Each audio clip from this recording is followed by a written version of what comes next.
Bismillahirrahmanirrahim. Assalamualaikum warahmatullahi wabarakatuh.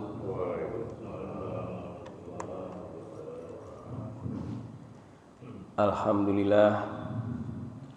Alhamdulillahilladzi an'amana bi ni'matil imani wal islam wa nusalli wa nusallimu ala khairil anam Muhammadin wa ala alihi wa sahbihi ajma'in.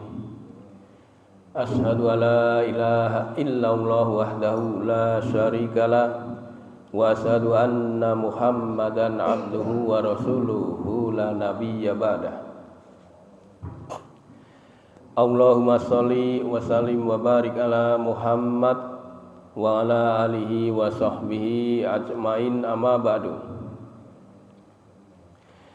Pertama-tama dan yang paling utama kita bersyukur kehadirat Allah Subhanahu wa taala yang terus melimpahkan nikmat kepada kita semua, sehingga kita gunakan nikmat yang diberikan kepada kita untuk meningkatkan ketaatan kita kepada Allah Subhanahu wa taala. Di antaranya hadir di majelis yang mulia ini adalah salah satu cara untuk meningkatkan ketaatan kita kepada Allah Subhanahu wa taala. Karena di dalamnya, dalam majelis ini banyak keutamaan-keutamaan yang kita dapat. Tentu tidak didapatkan oleh orang yang di luar sana. Banyak keutamaan yang kita dapat di dalam majelis yang mulia ini. Salawat dan salam semoga tercurah kepada junjungan kita Nabi Muhammad sallallahu alaihi wasallam.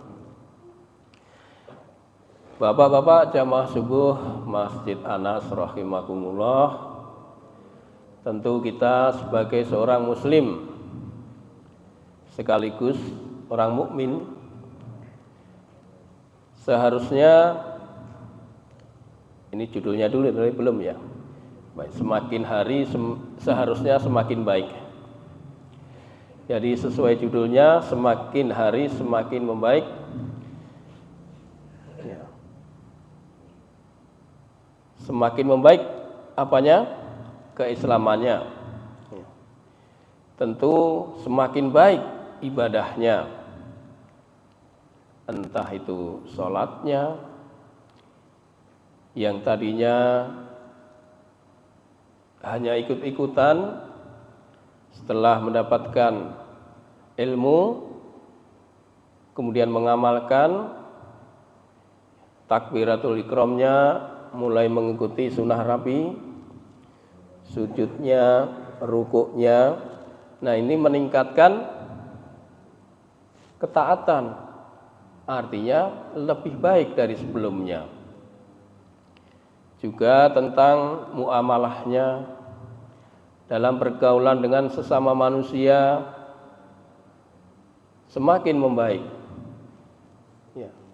Mengendalikan emosi dengan perkataan-perkataan yang lebih baik, perbuatan yang lebih baik. Ya, ini semua adalah menuju kebaikan. Oleh karena itu, kita sebagai seorang muslim dituntut untuk selalu mengupgrade pada diri kita, meningkatkan apa saja tentang ibadah kita dengan cara ngaji, Pak. Di antara dengan cara mengaji ini. Karena pengajian ini adalah salah satu sumber ilmu yang kita dapat. Karena ibadah yang dilakukan tidak dengan ilmu, kalau ibadah itu tidak dilakukan dengan ilmu, maka tidak ada kebaikan. Saya ulangi, ibadah yang dilakukan tanpa ilmu, maka tidak ada kebaikan. Ini yang berkata Sayyidina Ali bin Abi Thalib yang diriwayatkan oleh Sunan Ad-Darimi. Sebab jika kita tidak mengupgrade, akan dimungkinkan kita bisa merugi, tertipu, bahkan terlaknat. Kenapa kok bisa begitu? Padahal kita ibadah. Karena tadi Ali kan bilang ibadah tanpa ilmu tidak ada kebaikan. Maka dimungkinkan ibadah tanpa ilmu itu bisa rugi, bisa tertipu, bahkan bisa terlaknat. Juga kata Sayyidina Ali, ya, beliau adalah sahabat dan sekaligus menantunya, Ali bin Abi Thalib radhiyallahu anhu, di dalam kitab Hilyatul Auliya pernah berkata, "Man kana yaumuhu khairan min amsihi fahuwa rabiun. Man kana yaumuhu khairan min amsihi fahuwa rabiun." Barang siapa yang harinya lebih baik dari hari kemarin, maka ia termasuk orang yang bahagia atau orang yang beruntung. Wa man kana yaumuhu mislu amsihi fa huwa maghbun. Barang siapa yang harinya sama dengan kemarin,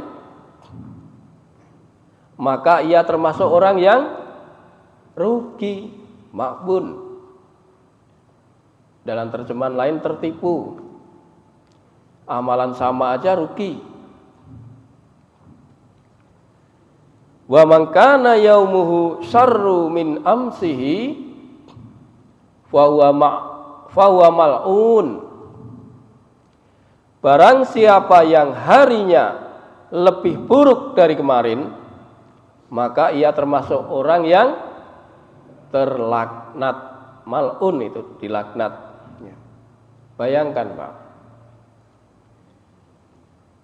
kalau amalan kita lebih baik daripada kemarin, maka dikatakan ia orang yang bahagia. Tapi kalau amalan kita sama dengan kemarin, maka termasuk orang yang tertipu atau rugi. Dan apabila amalan seseorang lebih buruk dari kemarin, maka ia termasuk orang yang dilaknat. Jelas ya Pak? Ini adalah sebuah atsar yang sudah masyhur, artinya sudah sering disampaikan oleh para penceramah, para ustadz. Jadi atsar tadi udah masyhur ya, udah dikenal. Ini tentu menjadi motivasi bagi diri seorang muslim untuk senantiasa meningkatkan kualitas maupun kuantitas dalam beribadah. Entah itu mungkin bacaan Qur'annya semakin meningkat, semakin baik, entah tambah hafalannya, setiap hari nambah 1 dan sebagainya. Namun ini memang agak berat, karena tadi dikatakan mangkana yaumuhu, artinya barang siapa yang setiap harinya. Tapi kita coba kita ambil kalau itu enggak setiap hari lah, mungkin setiap bulan atau setiap tahun. Kalau setiap hari berat ya Pak Anis ya, kita mau nambah gitu. Pertama karena kita bukan nabi, tapi bukan nggak bisa, bukan nggak mungkin. Tapi yang jelas kita masih banyak urusan dunia. Pagi berangkat kerja, yang sudah pensiun nanti kedapatan momong cucu. Ada juga yang tiap hari ngepel nyapu, mana orangnya?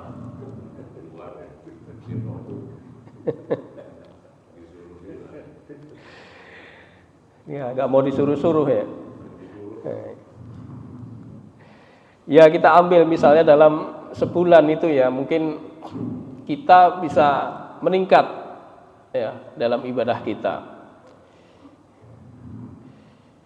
Maka kalau kita bisa muhasabah diri, ya, kita introspeksi diri, insya Allah kita bisa mencatat ya, oh bulan ini kemarin segini, bulan depan insya Allah harus nambah, walaupun sedikit nggak masalah, tetapi diusahakan untuk tetap lebih baik, step by step, ya, jangan langsung frontal, sedikit demi sedikit itu lebih baik. Ya, yang biasanya sholat malamnya masih jarang, ya, diusahakan ditambah. Nah itu insya Allah kalau kita selalu menambah kualitas dan kuantitasnya, akan termasuk orang yang beruntung atau orang yang bahagia. Tentu kita terus minta pertolongan kepada Allah Subhanahu wa taala agar kita bisa meningkatkan ketaatan kepada Allah Subhanahu wa taala. Nah, motivasi dari menantu Rasulullah tadi tampaknya kita masih bisa relevan. Jika ingin beruntung, jadilah orang yang hari ini lebih baik dari kemarin. Inilah inti pesan ajaran Islam yang sesungguhnya, yaitu selalu mendorong umatnya untuk maju guna menambah bekal untuk menghadap Allah Subhanahu wa taala. Kita kan perlu bekal Pak untuk menghadap itu Pak. Untuk itu kita senantiasa mengupgrade diri kita dengan ilmu, sehingga dengan ilmu kita menjadi tahu untuk mengamalkan. Maka Allah pun memberikan pesan, memberikan clue agar orang mukmin untuk mempersiapkan bekal dengan sebaik-baiknya. Karena bekal inilah yang kelak menjadi modal kebaikan di akhirat. Allah Subhanahu wa taala berfirman, A'udzubillahi minasyaitonirrajim. Ya ayyuhalladzina amanu taqullaha wal tanzur nafsum ma qaddamat lighad wattaqullaha innallaha khabirum bima ta'malun. Wahai orang-orang yang beriman. Siapa yang diseru Pak? Kita ya Pak ya. Kita orang beriman nih. Apa kata Allah? Bertakwalah kepada Allah. Ya, satu, bertakwalah kepada Allah. Dan hendaklah setiap diri memperhatikan apa yang telah dipersiapkan untuk hari esok. Mempersiapkan hari esok artinya kita harus punya bekal. Ya, ditegaskan lagi sama Allah, dan bertakwalah kepada Allah. Sesungguhnya Allah Maha mengetahui apa yang kamu kerjakan. Al-Hasr ayat 18. Jadi tadi yang diseru orang mukmin untuk bertakwa kepada Allah, kemudian mempersiapkan bekal untuk menghadap Allah, diulangi lagi, bertakwalah kepada Allah. Ayat ini sampai mengatakan 2 kali, bertakwalah kepada Allah. Artinya tegas gitu. Jadi setiap muslim hendaknya harus introspeksi terus apa yang telah diperbuat untuk masa depannya. Dalam ayat tersebut mengandung makna hari esok yang dekat, yaitu dunia, Pak. Dan hari esok yang jauh adalah akhirat. Artinya kaum muslimin harus menyiapkan diri agar sukses di masa depan. Ya, orang tua kan sering bilang sama anak, siapkan masa depan. Gimana nanti masa depanmu? Benar ya, Pak? Khawatir orang tua itu, gimana nanti kalau madesu? Harus madeca.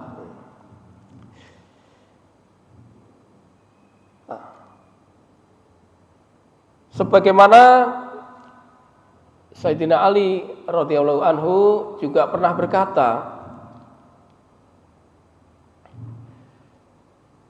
jangan sampai kita tidak menuntut ilmu, karena ilmu inilah sumber segalanya.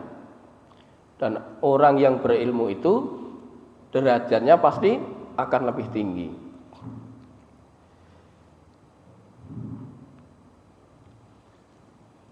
Ya, itu yang pertama, yaitu kita harus lebih baik daripada hari kemarin.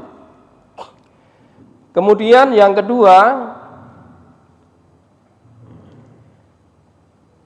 yaitu jika seseorang muslim yang hari ini sama saja dengan kemarin, maka ia termasuk orang yang apa, Pak? Merugi. Orang yang tertipu. Karena kita seharusnya terus menjadi yang terdepan, yang lebih baik. Sebagaimana ini juga diwasiatkan oleh Sayyidina Ali bin Abi Thalib. Jika sama saja, berarti tidak ada kemajuan, statis. Sama saja tidak ada pergerakan untuk nuntut ilmu. Untuk nuntut ilmu aja malas. Baca Quran apa adanya. Ini kalau sampai sama saja kan merugi. Allah Subhanahu wa taala berfirman, Qul hal nunabbiukum bil ahsyarina a'mala. Ya, Allah kasih bocoran ini, kasih tahu apakah kata Allah, katakanlah Muhammad, apakah perlu kami beritahukan kepadamu tentang orang yang rugi perbuatannya? Allah ngasih tahu ini, bertanya kepada Muhammad, apakah perlu kami beritahu kepadamu tentang orang yang rugi perbuatannya? Yaitu alladzina dhalla sa'yuhum fil hayatid dunya wa hum yahsabuna annahum yuhsinuna sun'a. Yaitu orang-orang yang sia-sia perbuatannya dalam kehidupan dunia, sedangkan mereka mengira telah berbuat sebaik-baiknya. Jadi ini hanya persangkaan, hanya zon, bahwa dia rugi dalam perbuatan dunia, dan dia hanya menyangka bahwa dia telah berbuat sebaik-baiknya. Al-Kahfi ayat 103 dan 104. Nah, kenapa dikatakan rugi? Di antaranya karena tidak mau ngaji, Pak. Tidak mau mengupgrade ilmunya. Dari mana tahu kalau kita tidak ngaji, tidak menuntut ilmu? Sehingga jangan sampai dikatakan seperti Quran itu seolah-olah kita berbuat baik, padahal kata Allah merugi. Jadi mesti kita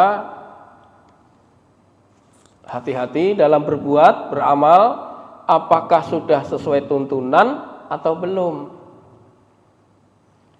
Jangan sampai kita mengada-ada sendiri dengan hawa nafsunya sendiri, sehingga kita sendiri mengira bahwa apa yang kita perbuat sudah baik. Ya, itu yang kedua. Kemudian yang ketiga, barang siapa yang hari ini lebih buruk daripada kemarin, maka ini dikategorikan sebagai orang yang mal'un, orang yang terlaknat. Naudzubillah. Mengapa gitu? Orang yang rugi, orang yang buruk dari kemarin dikatakan terlaknat. Jika ada seorang muslim yang ibadahnya lebih buruk daripada kemarin, ini adalah orang yang terlaknat. Misalnya hari ini Jumatan, minggu depan kagak ada Jumatan, padahal gak ada uzur, tapi lebih condong kepada dunia. Kenapa, Pak? Udah pensiun, nggak usah puasa. Mana orangnya? Ya Allah. Demikian pula jika pengetahuan dan ilmunya tidak bertambah, malah kurang. Jika hari ini tidak soleh daripada kemarin, atau jika kebaikannya juga tidak lebih baik dari kemarin, maka ini menjadi orang, termasuk orang yang terlaknat. Ya, jadi kita kan sebagai orang muslim tentu kita akan terus lebih maju dan lebih maju terus. Nah, Rasulullah memberikan nasihat, tips untuk kita agar meninggalkan sesuatu yang tidak bermanfaat. Agar meninggalkan sesuatu yang tidak bermanfaat, karena baiknya seseorang Islam itu meninggalkan sesuatu yang tidak bermanfaat, sebagaimana sabda Rasulullah SAW dari Abu Hurairah radhiyallahu anhu. Beliau bersabda,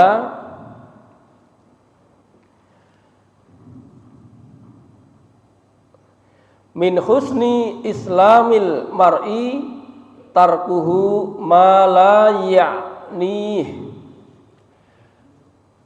Rasulullah SAW bersabda, merupakan tanda baiknya Islam seseorang, tanda baiknya Islam seseorang, keislamannya Pak, dia meninggalkan sesuatu yang tidak berguna baginya. Hadis ini hasan, diriwayatkan oleh Tirmizi. Jadi kita bisa mengukur diri kita sendiri, bukan kita mengejas orang lain. Kita ukur diri kita sendiri, apakah yang kita perbuat ini bermanfaat atau tidak. Jika tidak bermanfaat, maka tinggalkan. Kalau bermanfaat, teruskan.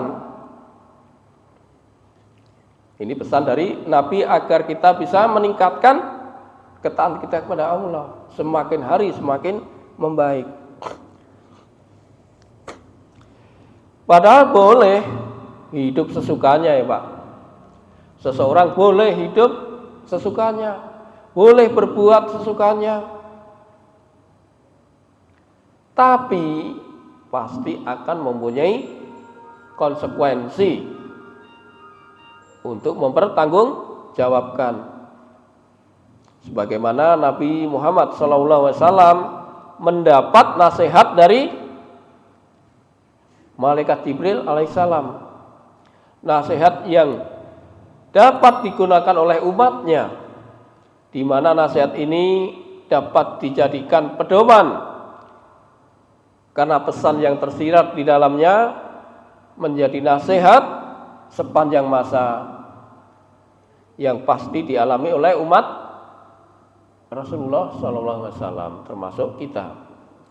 Dan sangat dimungkinkan hal ini untuk meningkatkan kualitas ketaatan kita kepada Allah Subhanahu wa taala.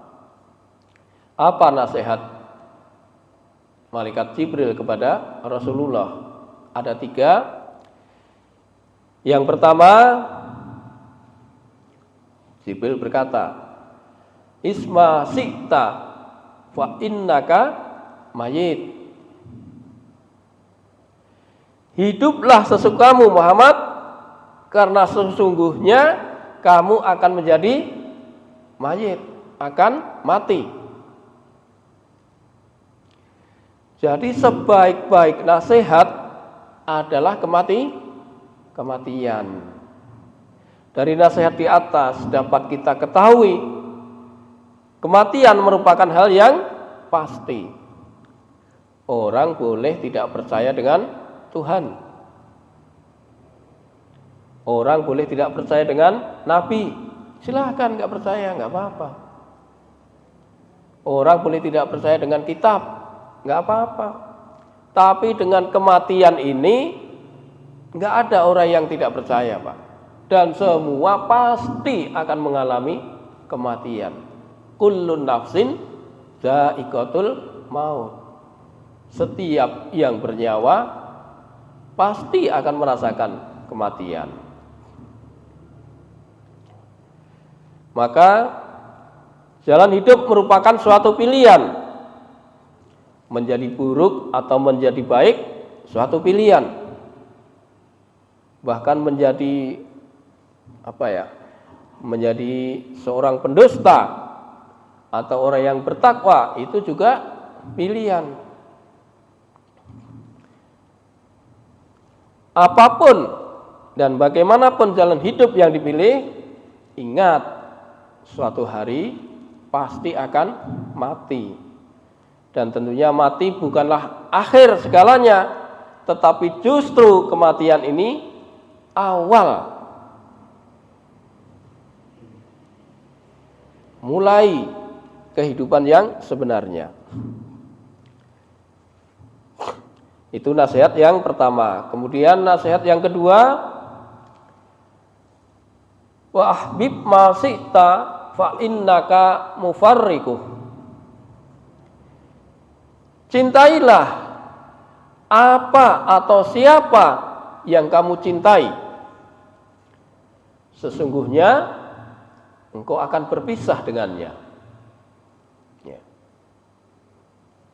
Jadi boleh kita mencintai sesuatu, boleh silahkan, tapi dipesan, diingatkan bahwa engkau akan berpisah dengannya. Karena kita sebagai manusia ditakdirkan menjadi makhluk yang sosial, yang tidak bisa hidup sendiri. Manusia diberikan hati untuk saling berkasih sayang kepada sesama manusia. Namun sebesar apapun cinta kepada sesuatu pasti akan berpisah. Jadi kalau cinta jangan banget-banget, Pak. Biasa saja, Pak. Sehingga kalau ditinggal tidak stres, tidak merana. Ya kan, Pak Heri? Iya. Karena pesan Jibril itu pasti benar ini.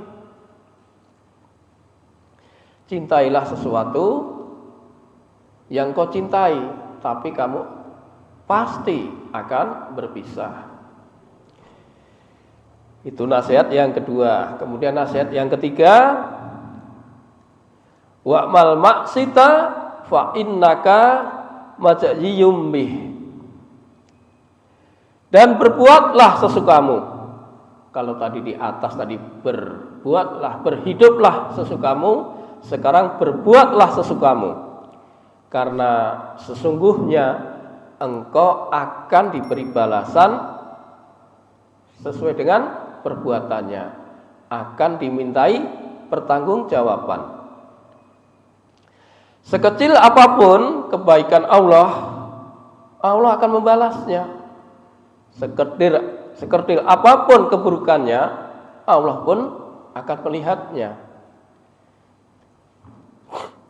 Setiap kebaikan maupun keburukan, semua akan dimintai pertanggungjawaban.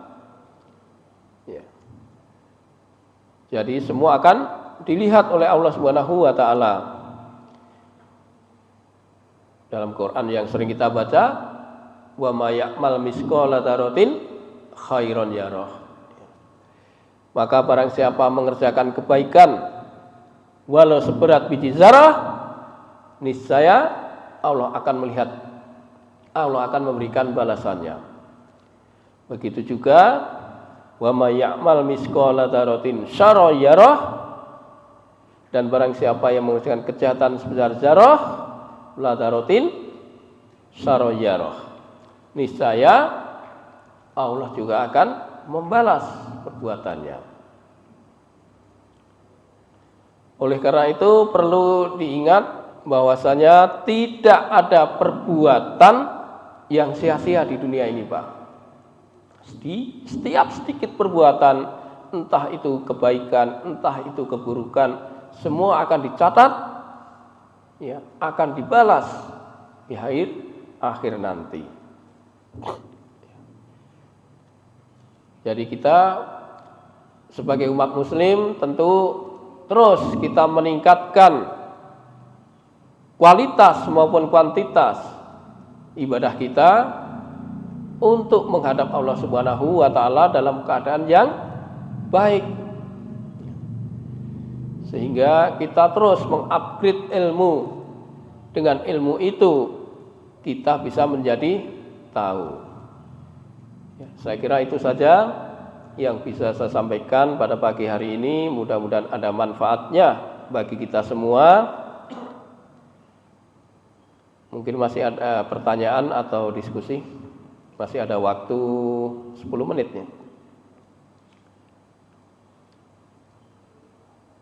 Kalau tidak kita tutup.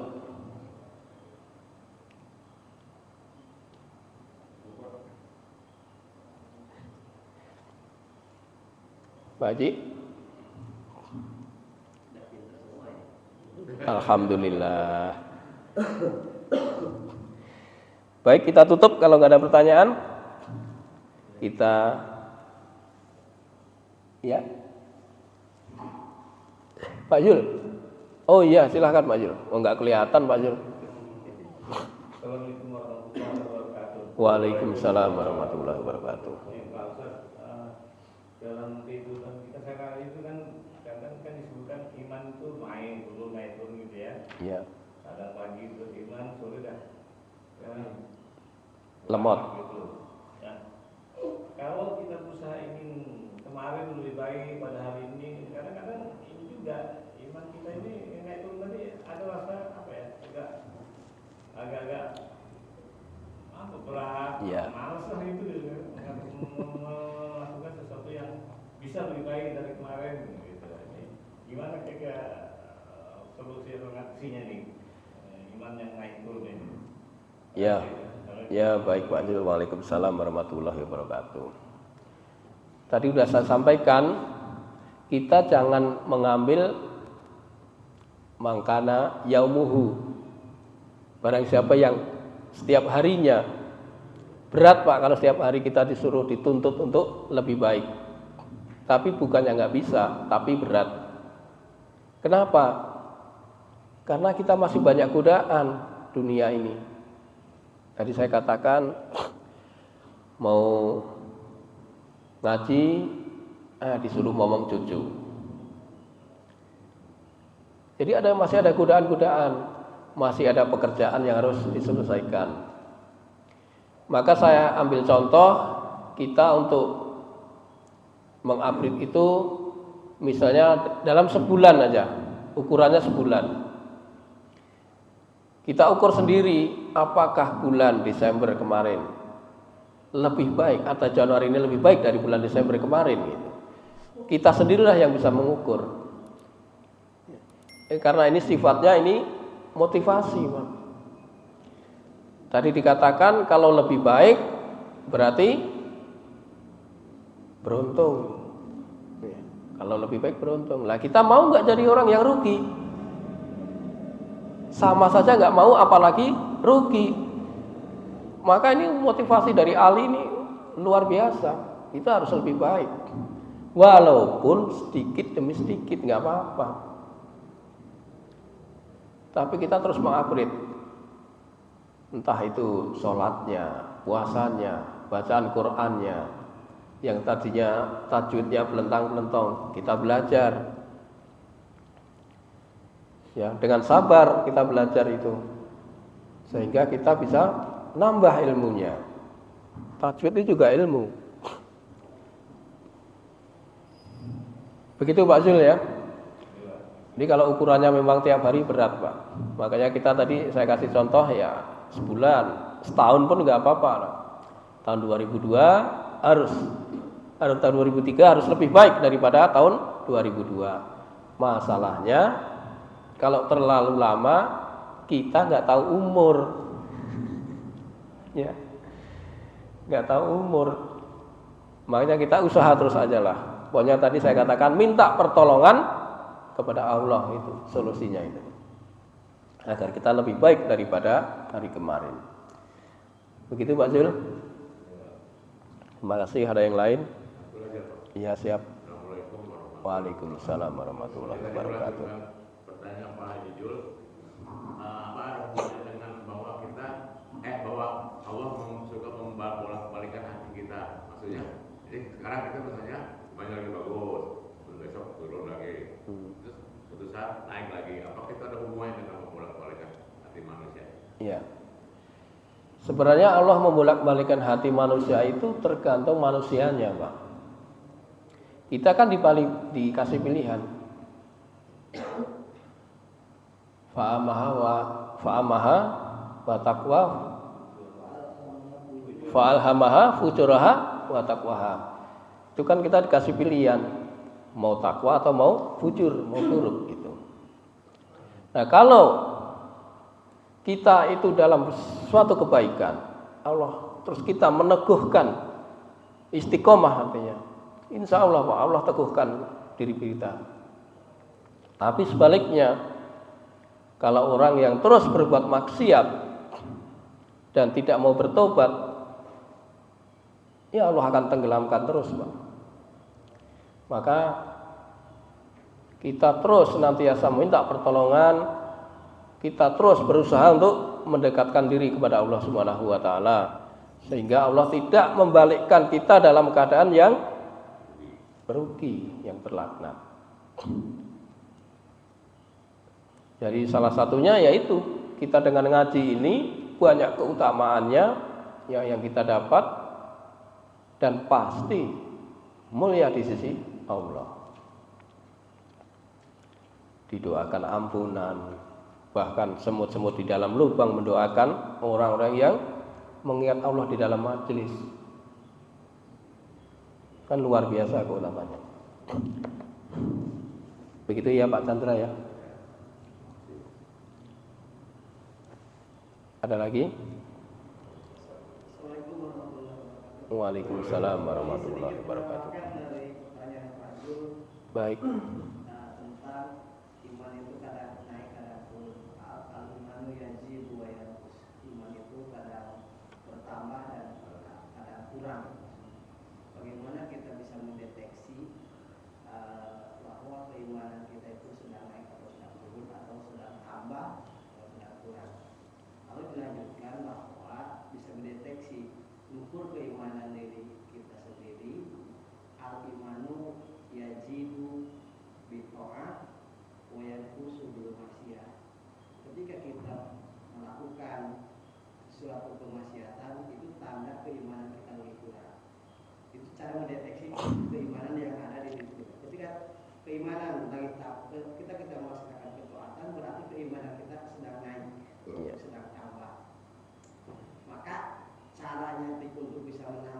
keimanan kita atau menaikkan keimanan kita harus bertambah taat kita kepada Allah Subhanahu wa taala. Betul. Itu caranya. Jadi ketika kita tuh malas nih berjamaah, ditambah keimanan kita kurang itu. Iya. Itu cara mendeteksi seperti itu. Kalau udah semangat terus bisa berjamaah, ketika kita berjamaah padahal gak ada halangan, sesuatu yang istilahnya ada kerusuhan untuk meninggalkan berjamaah. Nah, yang biasanya rutin misalnya ada rusak, misal tiba-tiba malas. Nah itu tanda keimanan sedang berkurang. Turun. Sebenarnya gitu cara mendeteksi keimanan yang ada dalam diri kita masing-masing. Gitu. Cara mengukurnya seperti itu. Jadi caranya bagaimana bisa menambahkan keimanan ketika kita malas untuk melakukan kebiasaan-kebiasaan, itu kita harus bisa melawannya agar keimanan kita itu tetap naik gitu. Kalau kita tidak bisa ini berarti tanda keimanan kita itu sudah kurang gitu. Karena ada kelanjutannya, al-imanu yajidu bito'am wa yanqus bil masiyah. Iman itu bisa tambah karena melakukan taat kepada Allah Subhanahu wa taala, bisa berkurang karena melakukan kemaksiatan terhadap Allah Subhanahu wa taala. Artinya meninggalkan apa yang telah diperintahkan Allah Subhanahu wa taala, yang telah dicontohkan Rasulullah SAW. Jika kita mampu untuk melaksanakan apa yang telah diperintahkan dan mampu melaksanakan apa yang telah dicontohkan oleh Rasulullah SAW, itu tanda keimanan kita sedang naik. Itu saja Pak. Ya. Terima kasih Ustadz II. Kalau menanggapi Pak Ustadz tadi, kalau kita misalnya suatu saat ingin berjemaah, tidak dia berjemaah, kita ingin sholat berjemaah bersama istri di rumah, itu gimana? Kadang-kadang saya kan ingin berjemaah dulu berdua sama istri di rumah subuh misalnya. Artinya gitu Pak, saya bilang tadi, apabila kita meninggal kebiasaan dan karena tidak ada halangan yang, kalau tadi kan ada alasan, artinya kan kita membimbing keluarga juga kita wajib. Sesekali itu kan tidak ada masalah gitu kan, untuk hal itu. Makanya kita meninggalkan sesuatu, tapi misalnya tidak ada alasan yang alasan yang dibenarkan oleh syara gitu kan. Maka kita juga kan ada kepentingan, walaupun kita misalnya seorang suami, misalnya kewajiban berjamaah di masjid, walaupun tidak di masjid sini di mana yang penting berjamaah itu kan. Tapi sesekali kan diperbolehkan untuk membimbing keluarga kita, terutama memonitor, mengajarkan kepada keluarga kita misalnya nanti tentang berjamaah seperti apa gitu kan. Tapi kalau tidak misalnya ini mah kadang-kadang kan kita manusiawi gitu, manusiawi. Ada malas gitu, bangun malas gitu ya. Istilah apalagi subuh ya, godaannya luar biasa. Hujan lagi. Apalagi hujan Pak. Jadi yang keluar kan, yang keluar dari gerbang itu bukan kepala apa tangan dulu nih, hujan nih Pak. Jadi balik lagi kita. Hujan makin gede. Kita kata istri tanya, kenapa nggak jadi berjamaah? Hujan gede. Kadang-kadang. Nah itulah tanda-tanda keimanan kita sedang menurun. Itulah tanda. Kalau kuat keimanannya, yakin apa itu kaki itu akan melangkah walaupun tantangan seperti apa. Maka di dalam kitab Sirajul Thalibin itulah dinamakan awai. Itulah yang dinamakan awai, penghalang. Kalau ada sesuatu yang mengganjal, yang biasa kita dawamkan, ketika ada seseorang yang atau sesuatu apapun yang mengganggu, itu termasuk awai. Dalam Sirajul Thalibin dijelaskan seperti itu. Itu termasuk setannya itu. Walaupun manusia sendiri. Misalnya, yang biasa saya wirid misalnya, atau isyrok kita, biasa kan di masjid kita isyrok misalnya. Sampai jam sekian kita isyrok. Tiba-tiba ada yang manggil ini, ketuk-ketuk pintu. Pak sekolah, Pak Jul. Nah, itu kalau dibahas dalam kitab Sirajul Thalibin itu termasuk awal. Maka kalau kita mendalami ilmu tasawuf yang sebenarnya tidak ada yang bisa mengganggu suatu apapun kalau sudah tidak terbiasa. Sekalipun misalnya itu istri kita. Itulah Pak. Makanya pentingnya itu termasuk setan Pak. Kalau termasuk udah biasa kita mudah-mudahan sampai kebiasaan kita yang biasa dawamkan itu ditinggalkan gara-gara misalnya gara-gara ada yang mengganggu gitu misalnya. Kalau kita orang udah kuat keistiqomahannya di situ, dia tetap aja mendawam. Sekalipun dia tinggalkan pasti dia hafal. Jadi aurat yang tidak biasa tidak dawamkan bisa ada sesuatu sesuatu yang lain. Kalau enggak, berarti kita belum termasuk orang yang istiqomah. Itu termasuk, jadi naik turunnya itu, keimanan itu bisa diukur ketika kita malas untuk melaksanakan taat. Disitulah keimanan kita sedang turun. Ketika kita sedang khusyuk-khusyuknya, semangat-semangatnya melaksanakan ketaatan, disitulah berarti keimanan kita sedang naik. Jadi untuk mendeteksi, untuk mengukur naik dan turunnya keimanan kita, ya kita lihat apakah hari ini kita lebih banyak melaksanakan kebaikan, atau misalnya keimanan lagi turun lebih banyak melakukan kemaksiatan. Kita maksiat apa aja? Ada sesuatu maksiat itu bukan berarti maksiat misalnya maling, kan bukan. Sesuatu hal yang kalau larang sekecil apapun itu termasuk maksiat. Itu yang bisa mendeteksi turunnya keimanan kita. Mungkin itu saja Pak ya. Ya, itu Pak Anies. Jadi dalam rangka untuk mengajari atau mengontrol keluarga kita di rumah, boleh saja kita berjamaah di rumah. Ya, tapi kita juga punya perhitungan. Kalau kita nggak setiap hari ke jamaah, bayangkan langkah kanan diampuni, langkah kiri ditinggikan derajatnya. Itu kan luar biasa, berapa jarak jauh rumah kita, sehingga ada keutamaan kan di situ. Ya. Karena kalau Allah menghendaki kebaikan itu luar biasa Pak. Allah akan giatkan dia beramal. Idza aradallahu bi abdihi khairan istamalahu. Jika Allah menghendaki kebaikan seseorang, Allah akan giatkan seseorang itu untuk beramal. Ya, kuncinya kita harus dekat kepada Allah, kita selalu mengingat kepada Allah. Demikian, waktu syuruk sudah masuk. Kita tutup kajian pada pagi hari ini dengan membaca kafaratul majelis. Subhanakallahumma wa bihamdika asyhadu an la ilaha illa anta astaghfiruka wa atubu ilaik. Billahi taufiq wal hidayah. Wassalamualaikum warahmatullahi wabarakatuh.